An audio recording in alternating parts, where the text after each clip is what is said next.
दोस्तों, गाडरवारा की कहानी सिर्फ एक शहर की कहानी नहीं, ये एक जिंदा डायरी 1947 से लेकर 2025 तक के उन पन्ने की जिसमें हर साल एक नया बदलाव, एक नया मोड़, एक नई आवाज जोड़ी गई। आज की वीडियो में हम खोलने वाले हैं गाडरवारा की वो गोल्डन बुक जिसके पन्ने हवा से हिलते तो हैं पर उन पर लिखी कहानी कभी मिटती नहीं। चलिए आपको ले चलते हैं टाइम ट्रेवल, जहां घास के खेत, पुरानी मंडियों के पिट्ठू और नए फ्लाईओवर एक ही जमीन पर पनपते दिखाई देते हैं। पार्ट 1 1947 आजादी का सन्नाटा और एक शहर का जन्म। 1947 आजादी तो मिल चुकी थी पर गाडरवारा तब भी शांत, छोटे खेत, कच्ची गलियां और रात को एकदम सन्नाटा। म्यूनिसिपैलिटी थी पर सुविधाएं धीरे धीरे जन्म ले रही। लोगों के सपने छोटे सही पर सच्चे थे। कोई नहीं जानता था कि यही छोटा शहर आगे चलकर तुअर दाल की पहचान, एजुकेशन हब और स्पोर्ट्स ग्राउंड की धमाकेदार क्राउड का घर बनेगा। पार्ट 2 1960 से 70 बाजार की चहल पहल, स्कूलों का जन्म। 60 की दशक में मंडी बढ़ने लगी। किसानों की मेहनत ने गाडरवारा को एग्रीकल्चर ग्लो दिया। स्कूल खुलने लगे,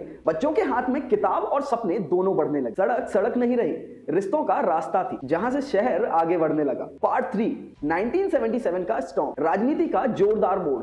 1977 इमरजेंसी के बाद देश में बदलाव आया और इसका असर गाडरवारा तक भी पहुंचा। यहीं से लोकल पॉलिटिक्स पहला बड़ा चैप्टर लिखा गया। नगीन कोचर जैसा नेता उभर कर सामने आया और गाडरवारा के लोग पहली बार बड़े पॉलिटिकल चेंज के साक्षी बने। शहर बोलने लगा, हमें भी बदलाव चाहिए। पार्ट 4 80 से 90 बिजली, सड़क और नए सपने। गाडरवारा में डेवलपमेंट की गति बढ़ने लगी। बिजली, पानी, स्कूल, हेल्थ सेंटर्स सब धीरे धीरे शेप लेने लगे। ये वो दौर था जब गाडरवारा की पहचान एक कस्बे से शहर की तरफ बढ़ रही थी। पार्ट 5 2000 टू 2010 एजुकेशन और अर्बन ग्रोथ का एक्सप्लोजन। नए schools, coaching cultures, market expansion और रेलवे कनेक्टिविटी। इस दौर ने गाडरवारा को एक नया अर्बन स्वरूप दिया। यही वो दौर था जहां से आज के द नेशन बिल्डर्स जैसे इंस्टीट्यूट का इकोसिस्टम उभरा। शहर बढ़ रहा था, लोग सीख रहे थे और गाडरवारा एक नए एरा में प्रवेश कर रहा था।